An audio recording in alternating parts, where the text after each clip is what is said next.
Usually we start off the podcast, ladies and gentlemen, with an old Steve, which we're still going to do. But like with the music, we want to give people a chance to flex their creative muscles. Now, here's the irony in this. This is from Eric Venable. Eric, I know you're listening. As much as you give people shit about music ability, uh, this is karma kind of biting you in your ass. Because you got to understand how the old Steves work. There needs to be some sort of joke leading into what becomes old Steve. A joke, a situation. And you sent me 4 old Steves. And of the 4, this is the one I'm going to use. But I'm explaining this so that you know the next time you send one in, you know what you should be doing. Because I couldn't make sense of this. But ladies and gentlemen, we present to you Eric Venable's O Steve. ¡Ay, estúpido! ¡Ay, estúpido! Mira, estúpido. Mira, estúpido. Mira, Steven.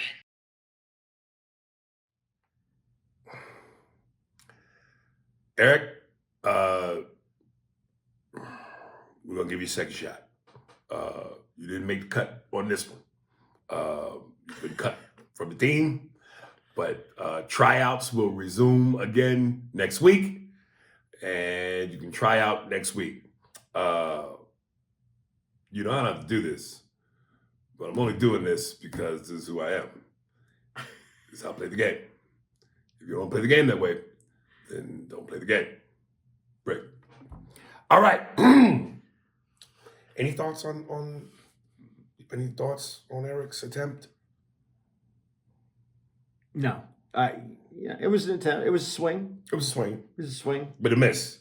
Swing and a miss. Just a bit outside. All right. First email coming up from Adrian Ogu. It's gotta be African. Ogoo. Is that Ogu or Ogo? I have no idea. Sounds like what you shoot out your penis after sex. Oh my God, what's that all over my stomach? That is Ogu. Okay. Jersey. What's good? I'm from Brunswick too. Oh shit.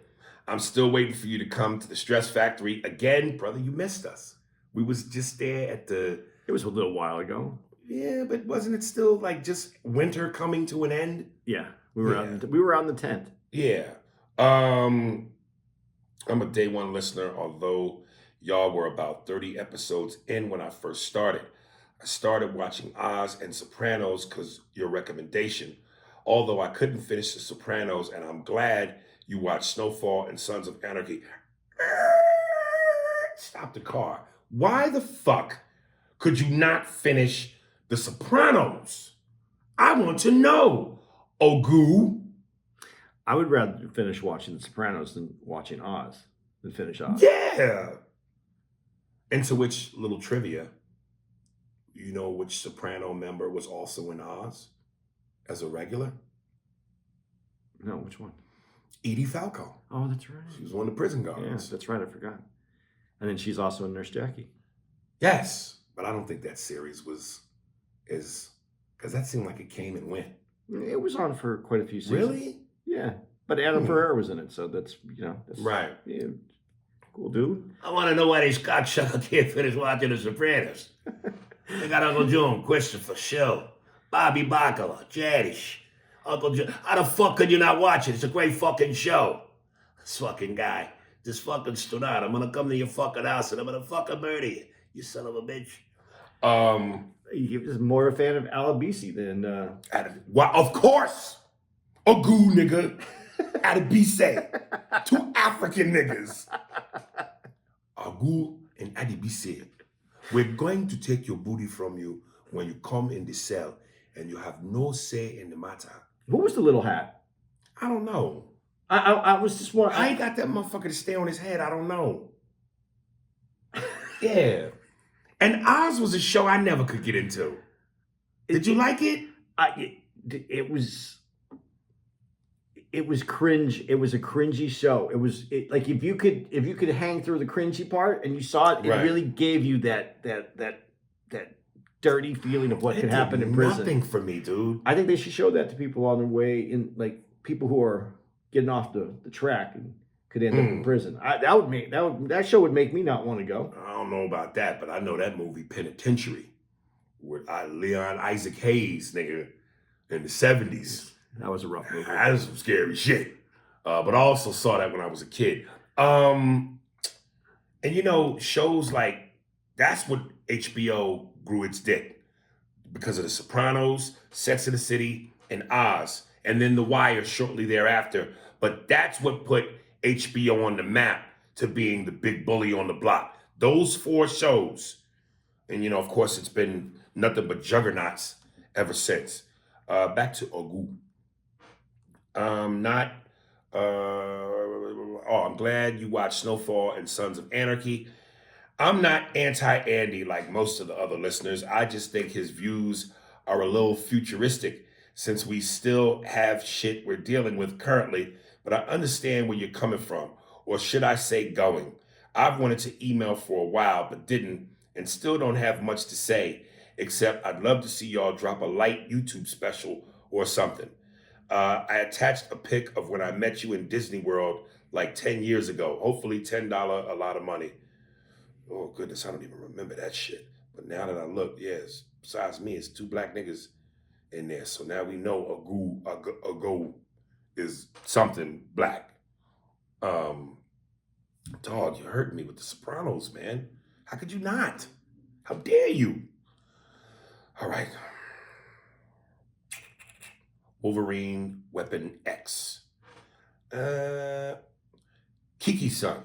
Yo, A&A, what's good? Hope y'all are good. I'm watching Fatal Attraction as I'm writing this, and a thought came to me. Knowing Aries' infatuation with Gemma, Aries, what if Julie Cash is your wife, and you, just like Michael Douglas, you meet Gemma Glenn Close, and you got to eat like in the movie and end up going back to Gemma house and fuck like animals. LOL. You try to break off the affair as time goes on, but things start to get out of hand. Some of the same events that happened in the movie, but in this case, Gemma breaks your car windows, your car windows slash tires. Your PS5 is broken in pieces. Aries, how does this drama eventually end from your point of view? Andy, in your point of view, Andy, in your point of view, does it end? Boy, you motherfuckers. Damn, nigga, $10, motherfucker. Does Gemma get shot or does it end another way? If you ask me, Aries leaves Julie Cash and goes with Gemma. LOL. Keep going hard in the paint, fellas. Be good, family.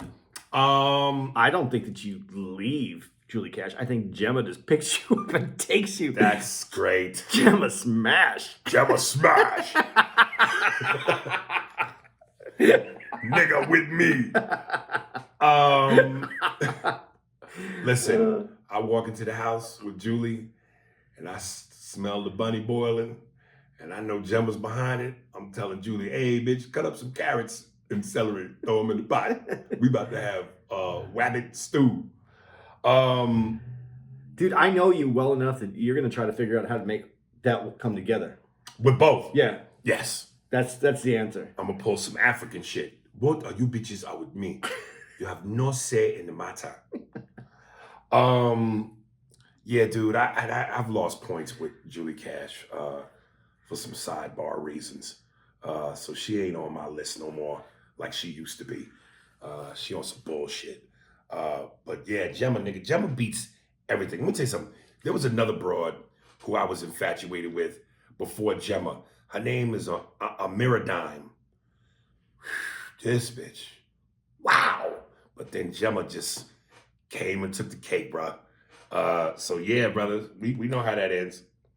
Matter of fact, when Gemma pops out the bathtub with the butcher knife, I grabbed the gun from Julie, turn and shoot her in the abdomen. I told you that I was going to tell you who my maximum, like what fit my size that would be my maximum, and now I forgot her name. But here, I'll pull it up real quick. While you looking, yo, when we were in Spokane, there was a white bartender female at the arcade bar next door. When I tell you this bitch's thigh and ass game was yo, I would have ingested poot in my mouth from her as though I was wearing an oxygen mask, nigga. Okay, here's where I max out. All right. Allison Parker. Let me see this. Allison Parker 22.tv on Instagram. Oh shit. That's where that would be that's my max right there. That's my Yeah, that's healthy, nigga. But that's what I'm saying. That's where I would go. Yo, yeah. Because I can still maneuver that. Yeah. Got the Tracy Morgan. Yeah. Beautiful white booty right there. Look like two marshmallows. Put my face in there like a s'mores. Put the chocolate on the inside.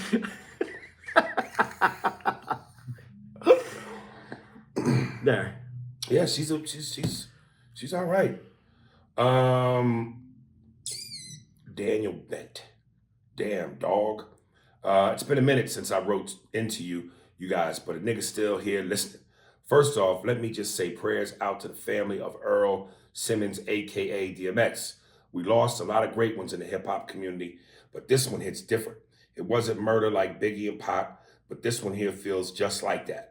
I'm sorry, I'm not trying to make this so morbid, but damn, dog, he had his struggles, but he was a God-fearing man and all that, all the same. I know he's good where he's at, but we need 10 more niggas like him down here. Anyways, I wanted to dive into some movie shit, but I can't shake this grief off right now to talk about no dumb shit. I'll save it for the next one. I'm not proofreading this shit because my stimmy came in and I got you $10 now. And shit was actually perfect, motherfucker. There you go. Yeah. Did you see a funeral? Well, not the funeral, but the big monster truck with his body in the back, the casket. I didn't see it. Oh, you didn't see that? No. Oh, it was all over Instagram in New York. It was? Yeah, they were driving him to, I guess, the church to have the eulogy. And he was in one of those, they put the casket in the back of a pickup truck on monster wheels. And like a million motorcycles. Niggas on motorcycles, rough riders. That's cool. And they were riding him through New York. And it just looked like some real shit. So, not to take anything away from DMX and everything that who just wrote that in? Damn dog, Daniel Bent. And not to take anything away from Daniel Bent's email, and we appreciate that. What I did want to say is because we didn't mention it, what you're going to hear. We recorded 2 episodes, or this is our 3rd episode actually now this week while we're here because we're going to be off the road. But we haven't brought up anything about Shock G. Yeah. And, that was more like when I said, I'm older than you. So that's my, I know it ain't. So I'm not trying to tie it to that. But goddamn, it seems like mysteriously a lot of niggas have fallen off. Kobe, Nipsey, DMX, Shock G. My man also just died from used to be with Bad Boys. What's his name? Rob. Can't remember his fucking name. Black Rob. A lot of brothers have just been falling the fuck off. But that dude, that was my era. That's when Come here, fat girl, like you're tickling. I used to do a great impression of him. I once got busy in a Burger King bathroom. So that one actually got me by surprise because when you're my age, you don't want to think about people your same age checking out. Right. But people start to check out when you're in your 50s. I mean, regularly. Yeah. And I'm starting to notice that. It makes you more nervous. Was Shock G though? Was he to be taken seriously as a rapper though? Because with the whole nose and the funny looking hats, we were more at that time. And again, this is coming from someone who's white. It was about the hip hop. It wasn't just rap. It was about the whole social community and the movement of hip hop. Right. And that's what he was part of. It wasn't just about having, like you said, being able to drop great bars. This was, they were having fun. They were bringing community together. This was a little bit different at the time. Right. And rap was brand new. It could go anywhere. And right, fun rap was a part of rap. Right. Because Kid and Play was never gangster. They was never conscious. They about having fun. Hola, hola, hey. Roll, Kid and Play. But like when you said that, there was always a fun part about it. And then because you had Will Smith, the French Prince, but DJ in Jazzy, West Philadelphia, born and raised. but Right. Jazzy Jeff was serious about, his music was a little harder. Jazzy Jeff, but he was a DJ. He was strictly a DJ. But he mixed and he had things going on besides and he had a different feel than Will Smith did. Will Smith was more of the fun. Right. And he did what was that? What was that song that he did? Jazzy Jeff. That hit hard for a while. Solo? He did. Yeah. Will Smith wasn't rapping? Mm-mm. Oh, I don't even know. Every time I heard Jazzy Jeff, Will was with him. He has a song. Really? Mm-hmm. Oh shit. Okay. But that time was just different. It was everything. Everything was out there. And my friend Tim, that's been on the podcast before, he DJ'd and I did these promotions. And we had it was in Tucson. It was at the University of Arizona, and we had it was just such an interesting mix of people that would come out to different clubs that we would throw like hip hop parties at different places. Right. And it was the U of A, and it was different because it was at the beginning. It was especially since it's in Tucson and it's not like in New York or LA. Right. So it had a really unique kind of vibe that we were doing at the time. That's some of the best memories of my life right there. Right. Taylor, episode 247. My dude, I love the podcast, but your guy Andy is tripping with no map. Andy lives and owns Neverland, LMAO. Like, please tell me what kind of drugs you did to get that much brain damage. LOL. Aries, I get why you're so upset with that last email, but let's be honest, you can't mix black plight with others mistreated in this country. It's not the same. No comparison, to be honest. The shit black people go through daily is a constant reminder of why Andy's make-believe thinking won't ever exist. Cheers. Pagan, and then she puts in parentheses, lesbian Barbados queen. Wow. We got a pagan. I don't even know what the fuck that means, but we got some pagan lesbian pussy. Barbados. All right, baby, welcome. Well, if it ain't ever going to happen, then give up. Right. I mean, that's the only thing that I don't understand. If it's never going to work out, then we have to tear it down and start all over. And maybe that is the answer.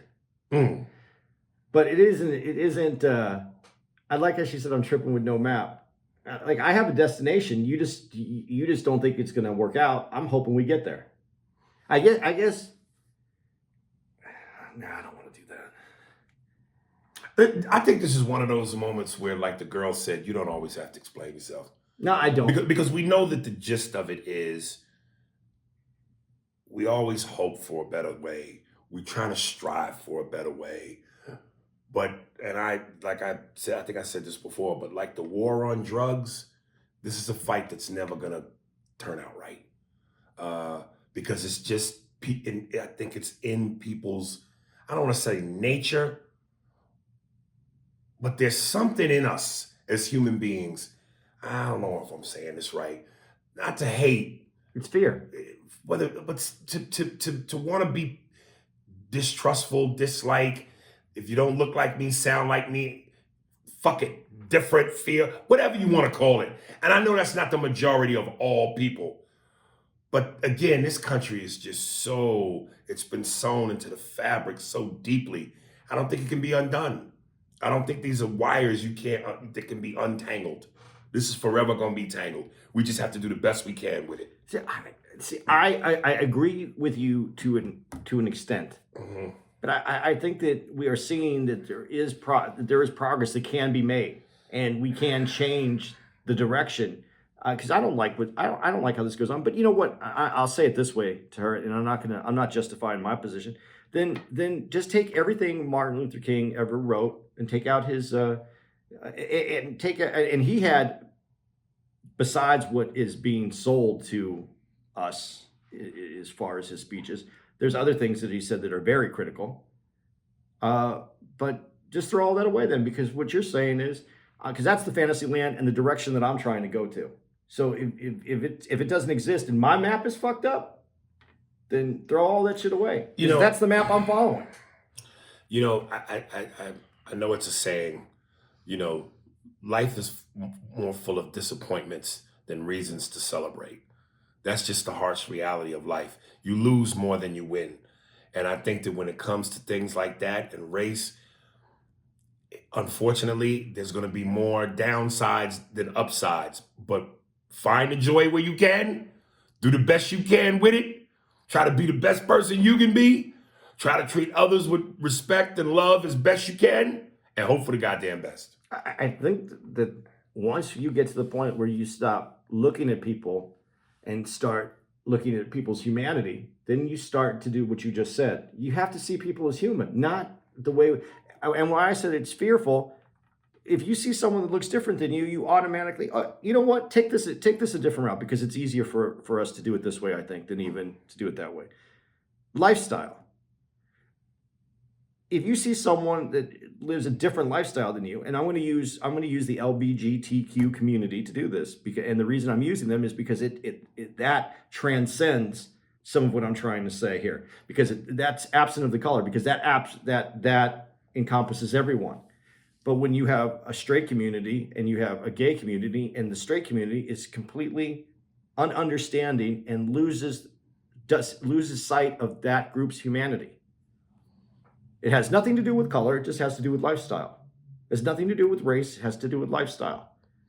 And if you can lose it on that, now when you're walking down the street and you don't know someone's lifestyle, but they just look different than you, that's the same kind of fear, because you're afraid of a lifestyle. You're afraid of a different a color or a different culture.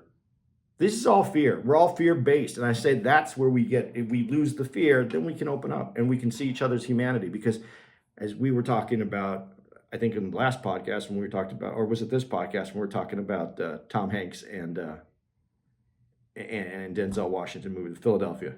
Right. That was about finding the other person's humanity. It wasn't about agreeing. It was about seeing the people as human. Right. And that's what's missing. And I'm not trying to give you my opinion right now. I'm telling you how I feel about people and what's wrong with us. We don't see the other people's humanity.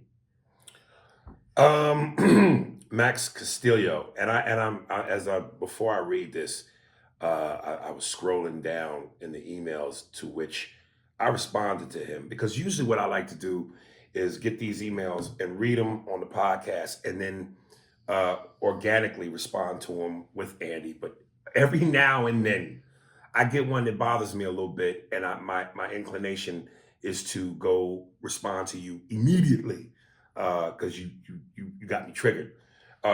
So I may respond to this by reading my response rather than try to recreate it or try to remember what I said. I'll just read what I wrote. Race, Aries, I don't get why you get so angry when other people talk about minorities sticking together. I have never been turned down by my black friends for being Hispanic and vice versa. We've always stuck together. In the South, Hispanics and blacks are real close because we both get treated the same way when getting pulled over. Instead of worrying about dying through Hispanics, though Hispanics get worried about getting taken for a Hispanic who crossed the border. I've heard you say Mexicans got Mexico, but if you heard the horror stories about going to Mexico, it's worse than America. My grandpa got robbed by the police when he went to go bury his dad over there. But this getting angry when other people say that minorities should come together is the exact reason we don't when someone gets mad like you from either side. I know this sounds like some Captain America bullshit to you, but the younger generation of blacks and Mexicans are pretty close. It's not how it used to be. To him, I responded, so you think because a small region of people stick together in a certain place that that's the norm or the mass majority? Dude, I've been doing stand-up for 30 years and have been to every major city and every small nook and cranny within the country. And I can tell you right now that is not the case. First of all, there aren't even that many Mexican/Spanish people in the South. You think there are more Mexicans in the South than there are in California? You think there are more Hispanics and Mexicans in the South than there are in Texas? Even though I know Texas is the South, but he's talking deep South. Do you think there are more Hispanics in the South than there are in the East Coast? Puerto Ricans and Dominicans all throughout New York and Florida? Niggas, stop it. You don't travel nearly as much as I have or seen the places I have. That's cute that you think based on the South, the deep South, that one small region is the totality of Mexican-Black relationships. Before I say anything else, I'm gonna let you, the half Mexican, have at it. Yeah, maybe I'll just should I do it like that?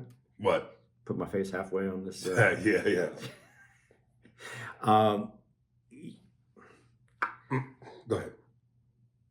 As I've said this earlier, and when we first started the podcast, I said there has been a distancing from the Hispanic community, mainly Mexicans, from blacks in a lot of Blacks and Mexicans be at war with each other because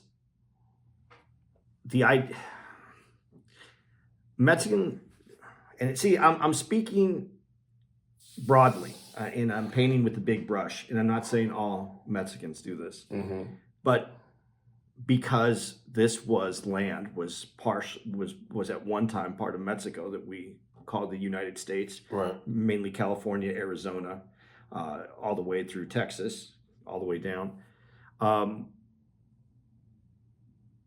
There is an assimilation that occurred because they were at home anyway. So the transition and being here from the inception, before the inception of what this country was, there was already, and having a Southwest influence in that,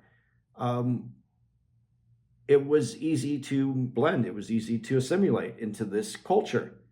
So Black culture, which is different towards that culture, I think that's where a lot of the anxiety, or what you say warring fractions, came about.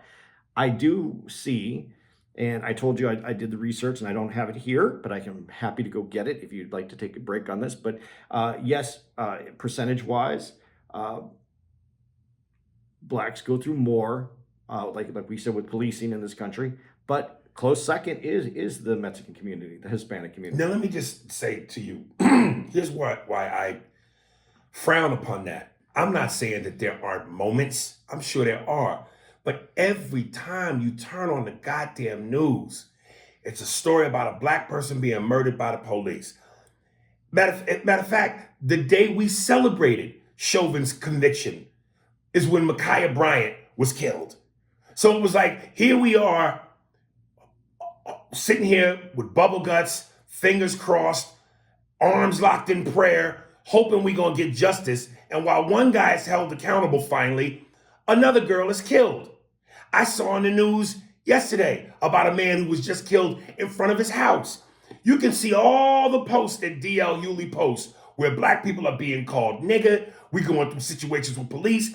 If this was happening to Mexicans at the same rate, why the fuck is it not being shown on TV? And more importantly, if it's happening, why isn't the Mexican community not up in arms the way we are? Why are they not marching? Why are they not being loud? Where's their slogan? Black lives matter.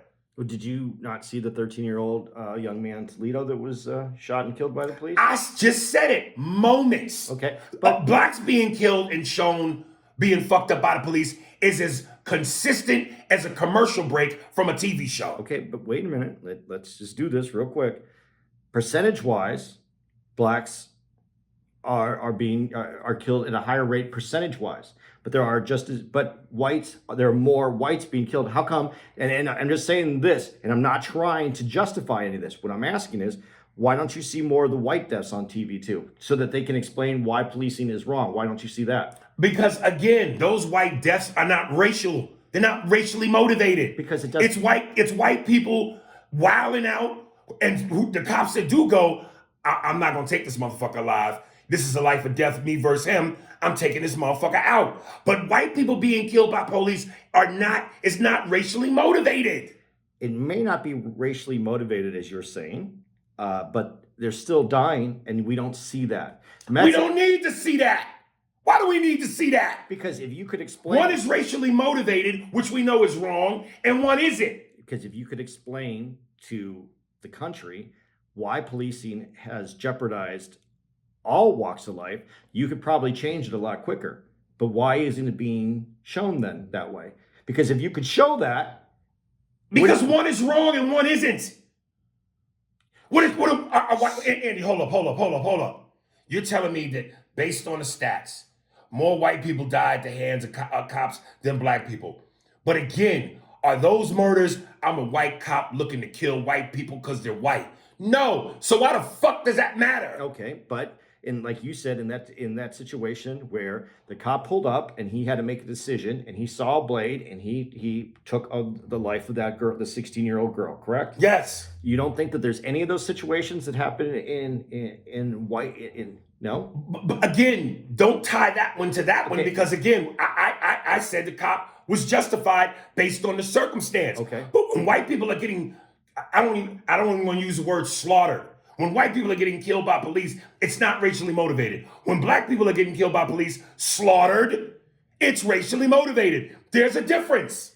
What I'm trying to say though, and what you're taking this to an emotional side with what No, you're doing. I'm taking it to a this is ridiculous side. No, what I'm trying to say is if you were to take that and show that policing has deteriorated to the place where unarmed white people are getting shot as well, don't you think the white community would come out Are they? for support? Are they? No, Okay, thank you. but they are getting killed. Again, what are you talking? Yes, but it don't matter. It's not the same thing. So when you told me even one death is too much, Don't do that. That's No. that cute shit. no, I'm just Don't do that. That's that cute shit. listen to my whole. I know where you're going with that. But you couldn't take that to America and say, listen, this is happening in this community, this is happening in this community, Andy, and it's happening in this now community. this is where the black people have a fucking problem with you.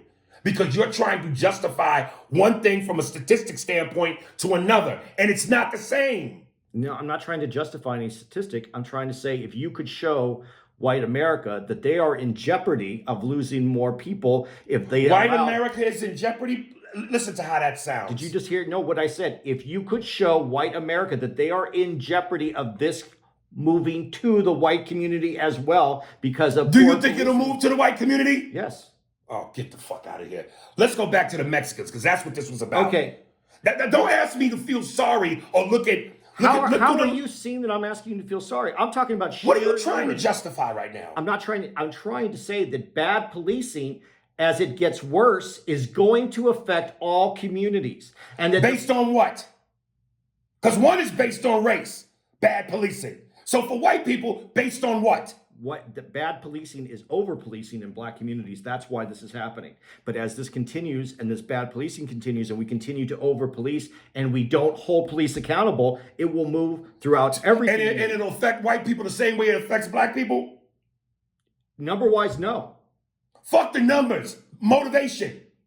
You don't think if all of a sudden the police are killing some more white people that the white people Why are are they killing them? Here, wait, let me do it this way. This is Richard Pryor's joke. Fuck the joke. Why No, are they but- killing them? Answer that question first. Why are they? Why are the white cops killing the white people, Andy? Because they're white? No, because they're scared. Oh, you sound fucking ridiculous. You don't think that? How scared are they? They taking them alive when they got guns and knives. How scared are they? I don't know about the ones that were shot that had no weapons. Why were they shot if they had no weapons?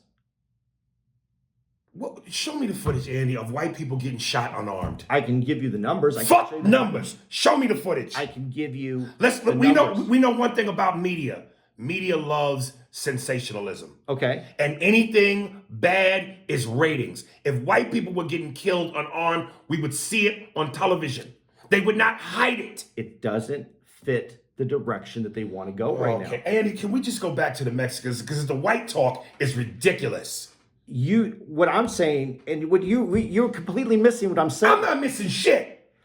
You don't think you could change white opinion if you could show them that they're getting killed as well? Not as many as well. Anything that finally affects white people Nothing becomes a problem until it affects white people. That's my This- point. That's what I'm trying to say. This is what. Okay, it so becomes in a other problem. words, it will start affecting white people and becoming a problem when cops start killing them. as more And let's go back. Why would they kill them, Andy? Because they're white. No, it's a different reason. I'm talking about bad policing. You're talking about bad policing being racially motivated. Andy, black people are dying at the hands of cops because it's racially motivated. That's White what I people, said. when they die at the hands of cops, die because they're doing shit where it's a life or death situation and the cop decides, I gotta take this motherfucker out to save my life. Not because they're white. That So yes, if the numbers say that white people get killed more than black people, aren't there more white people than black people? yes, All right then, goddammit. but Of course the numbers are gonna be that. I agree with you. So then what are you disagreeing about? I don't know what we're disagreeing about. I'm trying to tell you, as you could You show. keep trying to tell me that when white people start getting affected by cop killings the same way black people do, then it will be a bigger concern. Then it will be a problem that needs to be addressed. Right? Yes. Okay. Why are black people being killed? And we know the same reason why we're being killed. They will not be killed for that reason. You're gonna defend that? No, Okay, so then what conversation are we having? because you're missing the What am I missing? when the crack epidemic was happening, and black people and black communities were at risk because of crack. It was not a problem. The white community didn't do anything about it. Now that it's opioids, now we have to do something about the problem, the drug problem. Was the crack epidemic purposely put into the black community? Yes. Okay. And so Was opioids were it purposely put into the white community? no, but opioids. Stop right opioids there. were. Listen to yourself. Was crack put into the black community on Yes.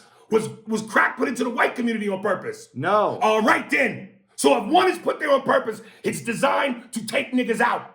It just so happened that white people got affected by it. Thus, a problem. No, opioids affected the white community, and now it's a problem. How come it wasn't a problem when it was crack? I can't speak to opioids. I don't even know what the fuck that is. That's the drugs that are killing people right now that they're holding these pharmaceutical companies accountable I don't for. want this to turn into this being the rest of the email episode, but because I can tell you right now what's going to happen.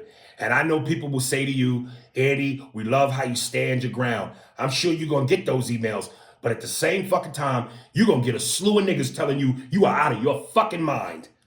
You're not hearing what I'm saying. You're not understanding the point of what I'm saying. I understand what you're saying. You're saying the cops are shooting black people because of race, Right. and that has nothing to do with why white people get shot.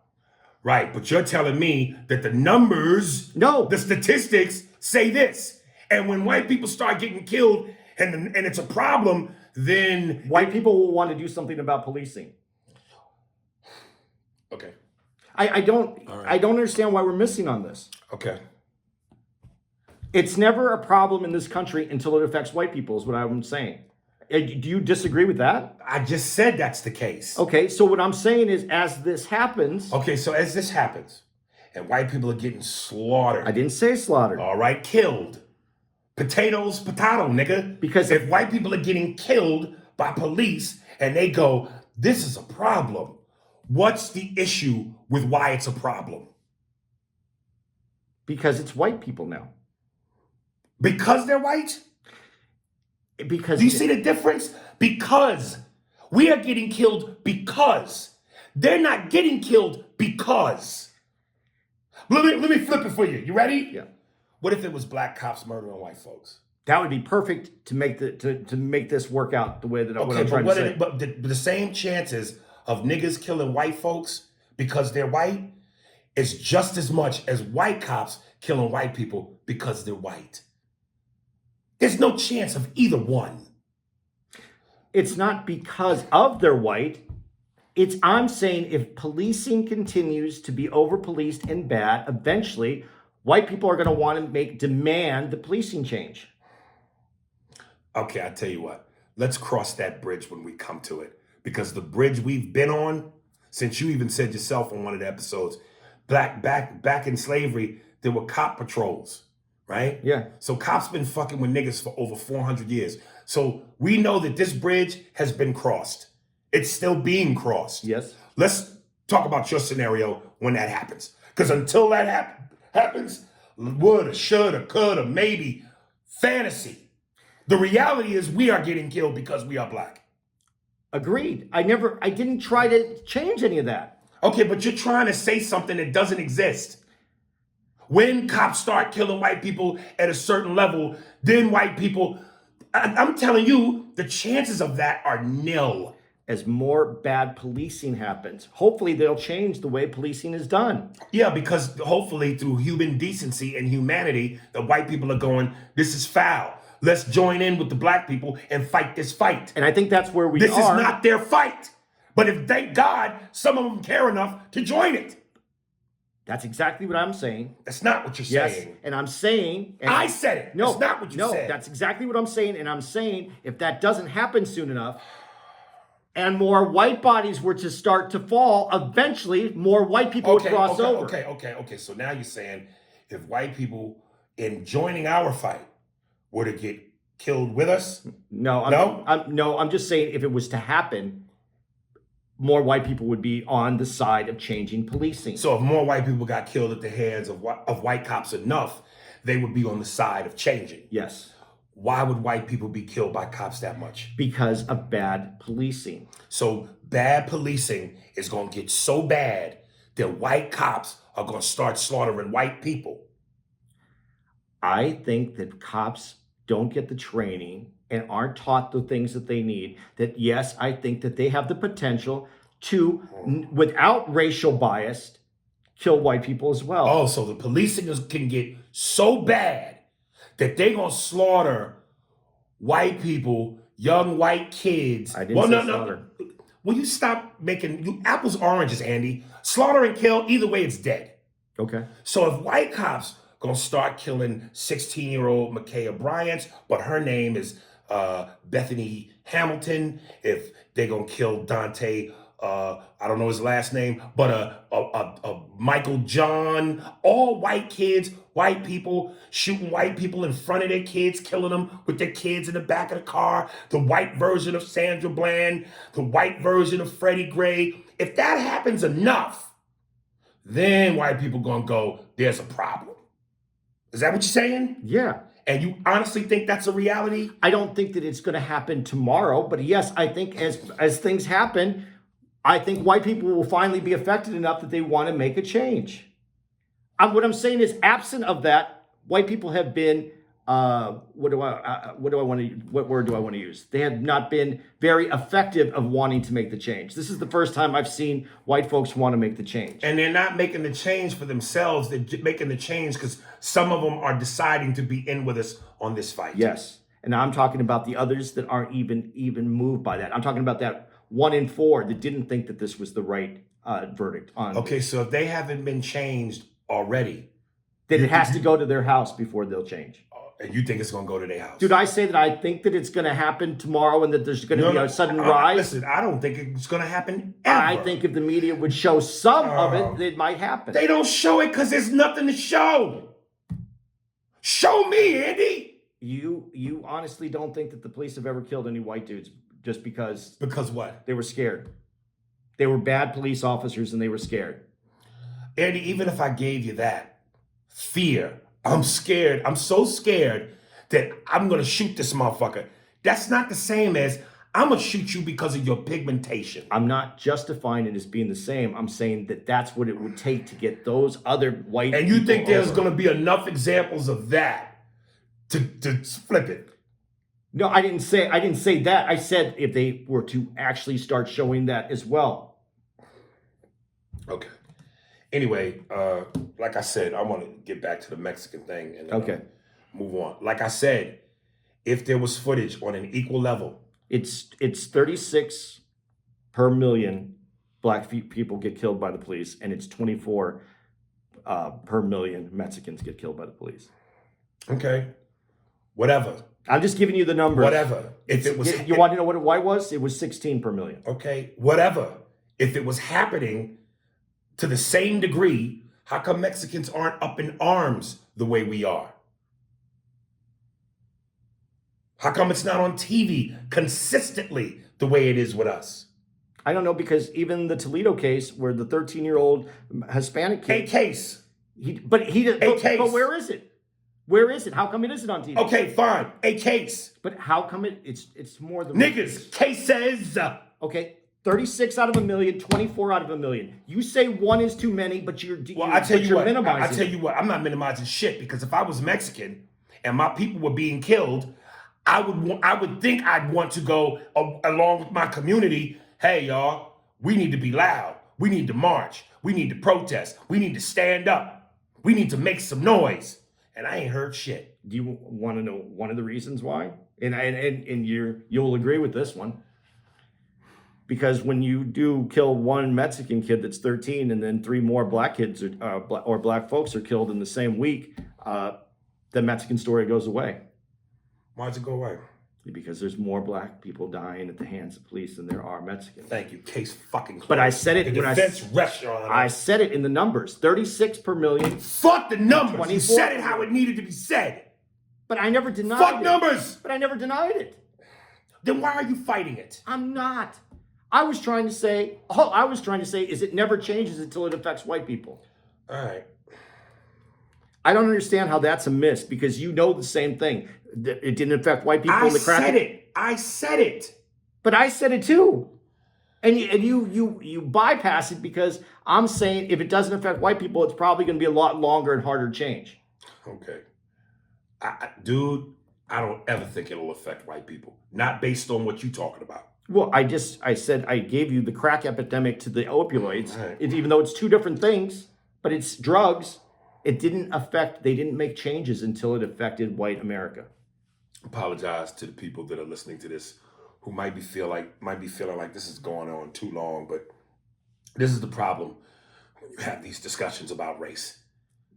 You know, this is such an emotional fucking subject, especially when your people are on the dying end of it. When was the last time you think a white person looked at a court case and saw a guilty verdict and cried because it was the right thing? I can't say that. Okay. That's what I am saying. It hasn't changed. Okay. It's barely changing now. Okay. Only time I think white people cried over a verdict was OJ. They didn't cry. They were just mad. No, there was something to cry. You know how white women get when devastating shit happens. Alex Boudreau. Sounds French. Aries, I know you're a huge fan of Brad Pitt, The Sopranos, and anything mob related. Have you ever seen the movie Killing Them Softly? It's a mob movie starring Brad Pitt, James Gandolfini, Johnny Sack from The Sopranos, Ray Liotta, and others. Can you name your top mob movies? And I didn't like that movie. I thought that movie was a dud. I don't think I saw it. Yeah, it was a dud, dude. And I remember the poster. It was Brad Pitt with that 12 gauge, looking like he was shooting somebody. Was that Gandolfini in the Soprano time, or was that before? After Sopranos. I didn't see it. Might have been during too, but I'm not sure. But either way, I automatically made the association that because it was Gandolfini, I immediately Sopranos, Italian mob, guns, Brad Pitt, guns, Ray Liotta, guns. I thought it was gonna be that, but that shit was a dud. Top mob movies, top 5, of course. Goodfellas, Casino, American Gangster.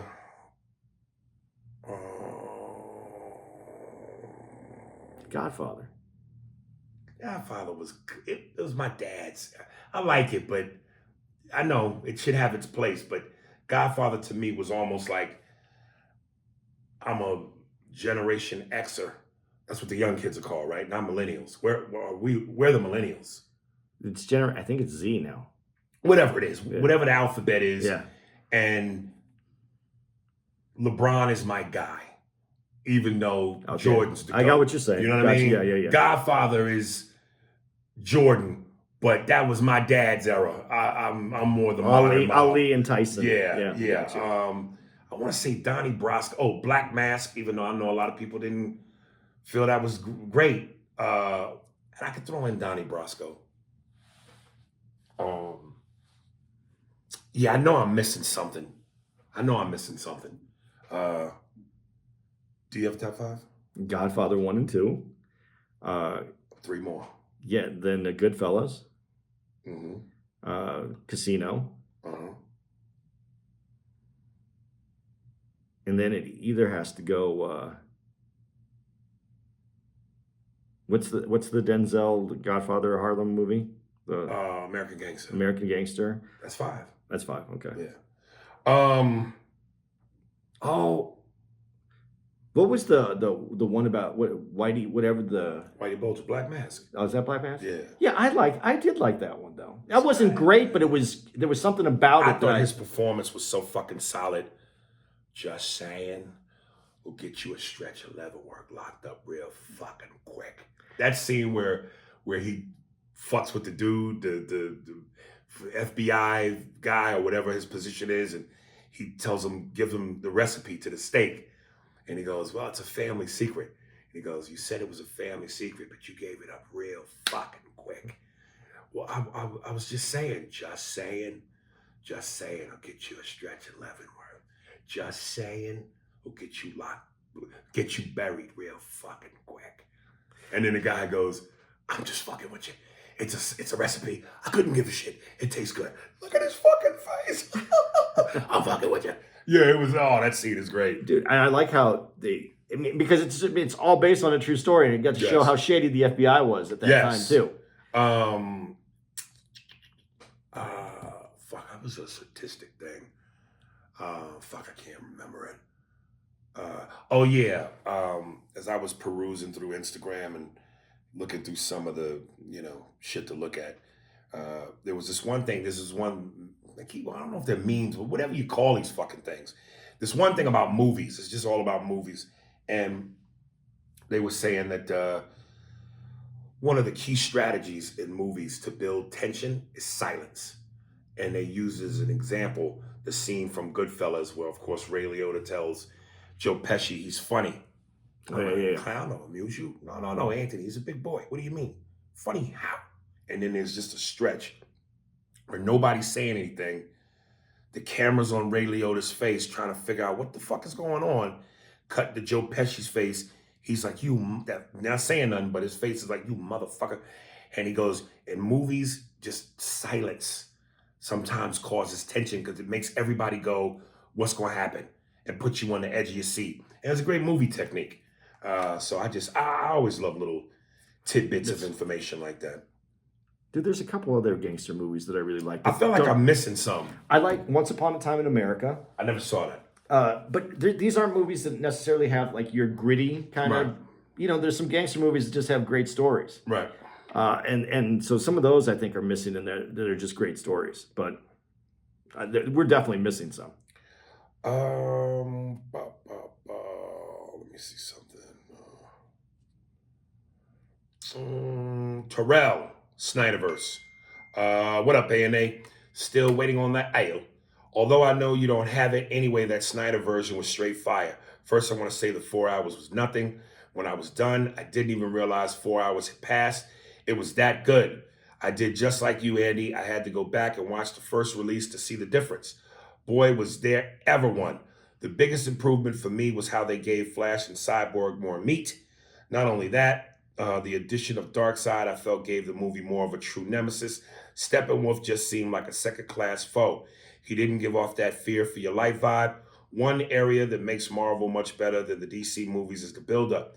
You've been seeing Thanos since the first Avengers movie. Not only that, but each movie leads into another, again creating that build-up. The Zack Snyder version of Justice League did that by bringing Darkseid into the mix. I'll be honest, I haven't watched Wonder Woman or Aquaman all the way through. I'm so glad he mentioned that because that was one of the things I wanted to talk to you about. But it just seems like they are their own separate movie. They don't tie together for me the way the Marvel movies did. Again, the ending of Snyder's Justice League made you have that feeling of I need to see what's next. The first release just ended the movie like there is no follow-up. Warner Brothers needs to really rethink not continuing with Snyderverse because I can bet my bottom dollar that he would bring the DCEU to the promised land. Lastly, I have to disagree with you, Andy, regarding the Joker. I like Jared Leto in this. I know it does kind of feel like he's trying to be Heath Ledger, but that is the Joker. The sadistic, calm, never really rattled villain. The Suicide Squad version, to me, didn't feel like the Joker.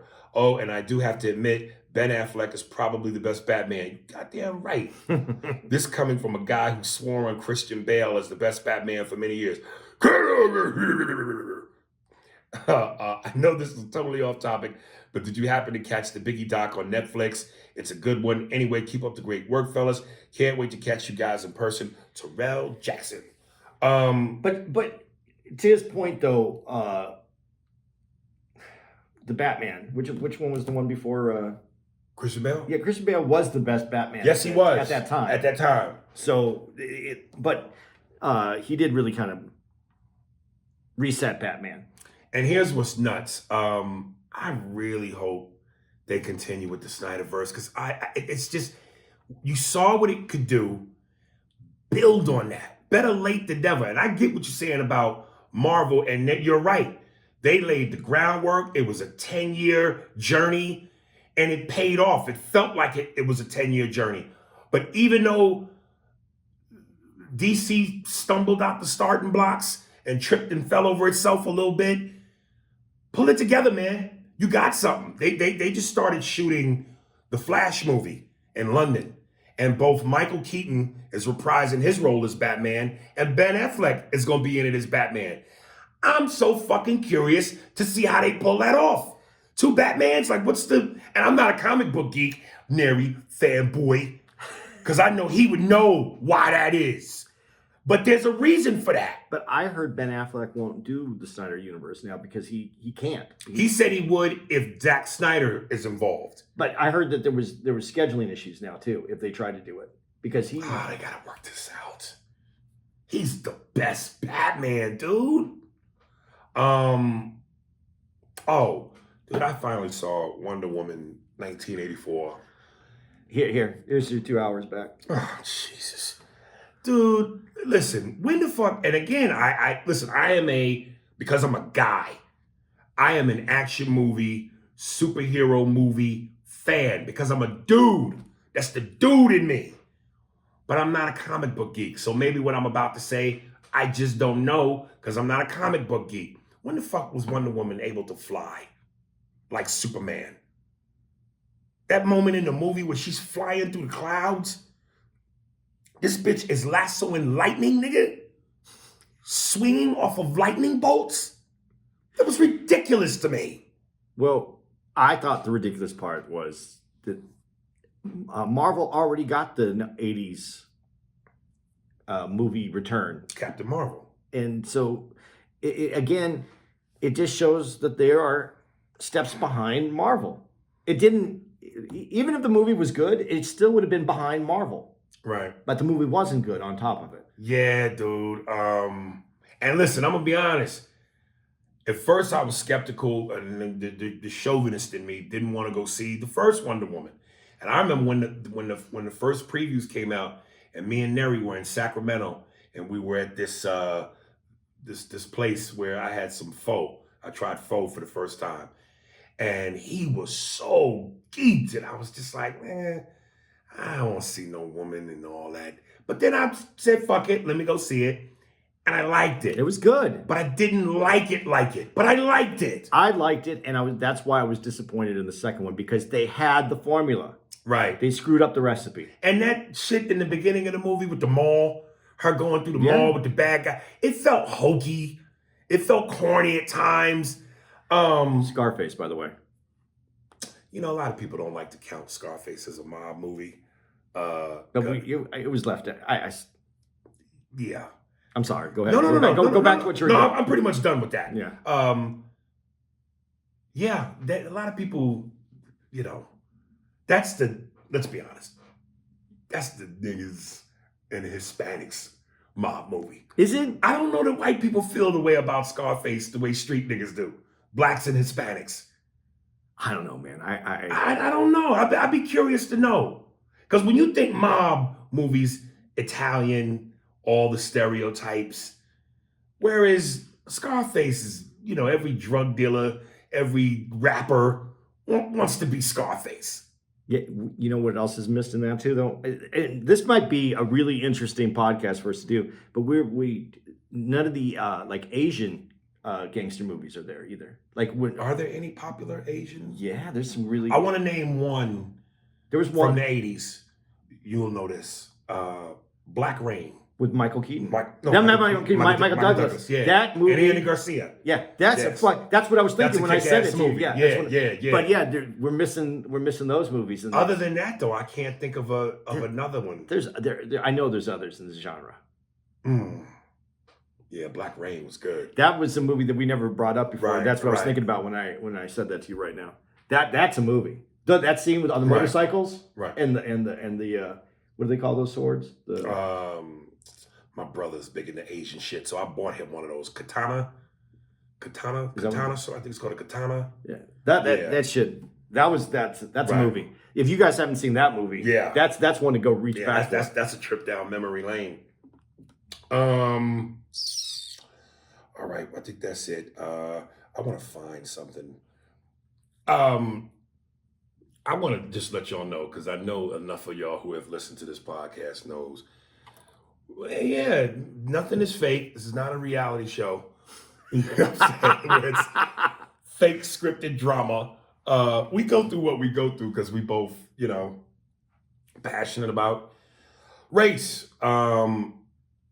So when you hear us go at it, I know some of y'all might be thinking, damn, can they even finish the podcast? Is somebody gonna get punched in the mouth? Was somebody gonna flip a table over and go, fuck this? Fuck you, see you next week, I'm out. But part of being a professional is no matter how thick the tension gets, you gotta go back to doing your job. And we both got love and respect for each other. So again, one of my favorite scenes in the movie Lean on Me is the tension-filled moment between Robert Guillaume and Morgan Freeman, where they, look like they about to punch each other in the nutsack. But then it ends beautifully because the manship is still there. So I'm gonna cut right to this in the heat of the battle. And this is what me and Andy do.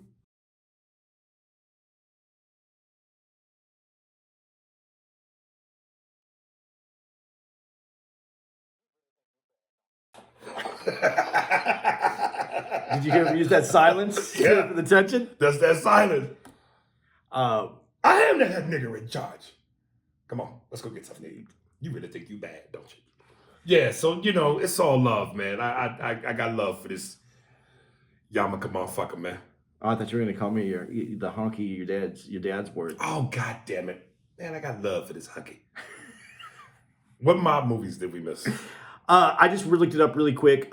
We missed this one because I think this one would have went in there. And some of these I don't agree with. I don't agree with what you're about to say. Okay, The Irishman was number 20 on this list. I'm going to go. Whoa, from the 20. Irishman, the one that we hated? The 12-hour movie. That ain't in no top 5. Okay, I'm just going for the top 20 right here. New Jack City, But number that's 19. not a mob movie. What is- That's a street I said movie. I put gangster movie in. Okay. Okay. Yes. King of New York. Yes, let me stop right there. Let me switch my order. Take out Donnie Brasco and put in King of New York, Okay. Road to Perdition. which we have to see, but nah. Okay. Snatch. Yeah, And that's what- you like Dags? You like Dags? we kind of missed over like those Dude, I gotta British be honest ones with too. you. I can't put a British movie. Anybody that pronounces dogs Dags. You like Dags? No, fuck out of here. Once Upon a Time in America. That's the one I My just. dad would have loved that. I That love was it. old. Yeah. Gangs of New York. Can't do it. Period. Piece. Nope. Carlito's Way. We missed. Hold on. But can you count again? That's It's a Hispanic. gangster. You might be right. Okay, I'm reloading. This one I really like. The Untouchables. Oh! Take out Black Mask and put in the Untouchables. The Kevin Costner one. That The scene when there's when the, Untouchables, what we say? The Untouchables, Casino, Goodfellas. I just took out American Gangster, and what was the other one? Scroll back a little bit. I put in King of New York. yeah. You want to get Capone? Here's how you do it. Dude, that's such a good movie. If he brings a knife, you bring a gun. He shoots one of yours, you put one of his in the morgue. That's the Chicago way. Dude, that dude who played the really fucked up bad guy. Where's the white suit in the movie? Oh. What- Oh, your friend, you should have heard him. He cried like a stuck Irish pig. dude, that part. Did he sound anything like that? When he pushes him off the roof. Dude, but that part, that guy he played that beautifully. Yeah. And so Untouchables, number 11 was, they put Pulp Fiction. Fiction? No way. I like Pulp Fiction, but I didn't. Not a gangster movie. American Gangster, number 10. 9, Reservoir Dogs. Great movie, Reservoir Dogs, but nah. It's not a gangster, man. Yeah, nah. it is kind of a gangster. Is it? Movie. Yeah. But it just takes place. Every time you say, you bring up anything with Harvey Keitel, I cannot help but think of Jay Moore. What does he mean, unschmate? I love it, Harvey fucking Dude, Keitel. who does Harvey Keitel? Exactly. A Bronx Tale, which is one that I missed because I really like that movie, though. Honorable mention, at least the 6th spot. Yeah, because it doesn't feel like a real gangster movie. And it has a heart to it with the son-father relationship. Donnie Brasco was number 7. Scarface, number 6. Who the fuck you think you're talking to, man? The Departed, number 5. We didn't put that in. To be honest, I don't need pussy anymore, but I like it. Casino, number 4. Yeah. Godfather 3. Godfather is number 3. Not Godfather 3, but the first Godfather is number 3. Well, then fuck. Godfather 2 is number 2. And Goodfellas, number 1. That's the holy grail. It's because of Pesci, though. Goodfellas? I think Pesci makes that. You chew, motherfucker. You. Oh, no, that's Casino. That's good. Yeah. Yeah.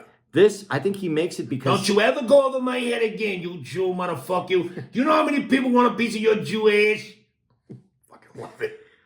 But this movie right here, I mean, without his comic relief in that movie, Right. I think that movie is really tough to... Dude, I'm telling you, any movie that has a voiceover is a good movie. But that's also considered a cheat. What? A voiceover? In writers. Why? Because the story should tell the story. Using a narrator is I like it. I'm not disagreeing with you. I'm just saying in the writer's world, that's considered a cheat. Because he's giving you the information, you're not absorbing it to the movie. Right. But I'm telling you, look at the track record. Any movie with a voiceover is a good movie. Just like I said, any movie in the snow sucks, with the exception of Cliffhanger. There has to be some other snow Movies in the snow suck, yo. There's some Bond movies that aren't bad that take place in the snow. Let me ask you, we didn't talk about it, and we will eventually talk about it. Is this a gangster movie? No Country for Old Men? Nah, right? No, I don't think so. Okay, yeah. We got to get into this some more, but because we did the game before, but this is more interesting right here. Yeah. All right, man. All right. We welcome the emails, aryspears45@hotmail.com. We gave you the Jew and the juice. Shit got heated. Okay, musically coming up. Any announcements? Because we're off now by the time they're hearing this. Yeah. Yeah. You guys are hearing some episodes that if they sound a little dated, we apologize, but we had to put together some while we were here. Yeah. All right. This is David McKever. Hip Hop on My Mind. David McKever. www.twitter.com/Bobby, BOBBY, Baggums, BAGGUMZ. Instagram, www.instagram.com/BagsEverything, BAGGZEVERTHING. And Facebook, www.facebook.com/Bobby Baggums, BOBBY, BAGGUMZ. Okay. Hip Hop on My Mind. And he also has a song called The Process, which is available on Spotify. Enjoy Bobby Baggums. Hip Hop on My Mind, nigga.